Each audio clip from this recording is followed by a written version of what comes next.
આજે અમે આવી ગયા છીએ એક એવી વ્યક્તિ પાસે જેને પોતાની કોઠા સુધી સજાડા ઉપર ચાલતું મશીન ફિટિંગ કર્યું છે. તો આજે મુલાકાત લઈશું આપણે ભાઈની. ભાઈ, તમારો પરિચય આપશો? મારું નામ ઓમકાર ગીરી. ઓમકાર, આ મશીન તમે લઈ આવ્યા કેટલો સમય થયો? આ મશીન અમે લાવ્યા એને 2 મહિના જેવું થયું. 2 મહિના જેવું થયું મશીન લાવ્યા એને. તો મશીન નહોતા લાવ્યા એમાં લઈ આવ્યા તે પછી તમને શું ફેરફાર લાગે છે? ફેર એટલે ઘણો ફેર લાગ્યો. પેલા તો નીંદનો બગાડ જે થતો હતો અમારે ઈ ઓછો થઈ ગયો. બરાબર. અને આ મશીન નું કટિંગ કરીને ખવડાવવા માંડ્યા ગાયું ને એટલે બધું ખાઈ જાય છે. બરાબર. નીંદનો બગાડ નથી થતો, વેસ્ટેજ નથી. ના. તો તમારી પાસે કુલ ટોટલ કેટલા ઢોર છે અત્યારે? મારી પાસે અત્યારે બધા નાના મોટા થઈને 20 જેવા છે. 20 જેવા ઢોર છે. તો તમે સ્ટાર્ટિંગ ચાલુ કેટલાથી કર્યું હતું? મારે તો ઘરના 4-5 ઢોર હતા. પછી હું આ નવી ગાયું લાવ્યો. 4 ગાયો જર્સી એચએફ.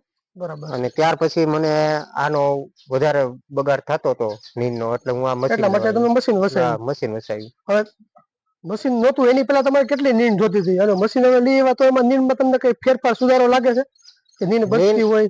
ના, નીંદ તો બધું સરખું જ છે. ખાવામાં તો કોઈ ઉપાધિ નહીં. એટલે તમને ખાવામાં નહીં, બગાડ જે બગાડમાં લાગે તરીકે આખો દીની 50 મણ નીંદ જોતી હોય તો હવે મશીન તમે લઈ આવ્યા. હા, બગાડમાં ઘણો ફેર પડી ગયો. એ તમે જોઈ શકો સામે. બગાડ કરતા પેલા આ નીંદ ખાઈ જાય અને પેલા આખી નીંદ નાખતા એનો બગાડ કરતા હતા. એ સામે છે. મારે દૂધનું પ્રોડક્શન કેટલું હશે તમારું? મારે અંદાજિત અત્યારે 40 લીટર જેવું. 40 લીટર જેવું દૂધનું ઉત્પાદન છે. ને બધું દૂધ તમે શું કરો દૂધનું? પછી અમે ડેરી આપી દઈએ બધું. બરાબર. બધું દૂધ તમે ડેરી આપી દઈએ. બરાબર છે. અને એનો અંદાજે મંથલી ઇન્કમ કેટલી થતી હશે તમારે? મારે અંદાજિત મંથલી તો ખ્યાલ નહીં, પણ 10 દિવસે અમારે પગાર આવે દૂધનો. બરાબર. 10 દિવસે અમારે 30,000 જેવો પગાર આવે. બરાબર છે. 10 દિવસે 30,000 રૂપિયા? હા. બરાબર છે.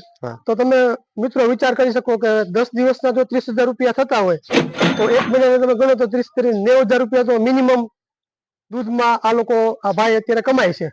તો તમે વિચારી શકો છો કે આ બિઝનેસ, કે આ ધંધો છે, આમાં તમારે કસ્ટમર કે ગોતવા નથી જવાના. ના. બરાબર છે. બીજો તમે કોઈ પણ ધંધો કરતા હોય તમારે રોજ ઉઠીને ગ્રાહક ગોતવા જવા કે બીજી કોઈ આમાં જેટલું તમારે અત્યારે 20 જે 10 ગાયું છે કાલે તમે 20 કરો તો એમાં કઈ વાંધો નથી કે તમે ડેરી વાત તમને ના નથી પાડવાના કે ભાઈ આટલું દૂધ વધારે અમે નહીં લઈએ. ના, એવું કઈ નહીં. બરાબર છે.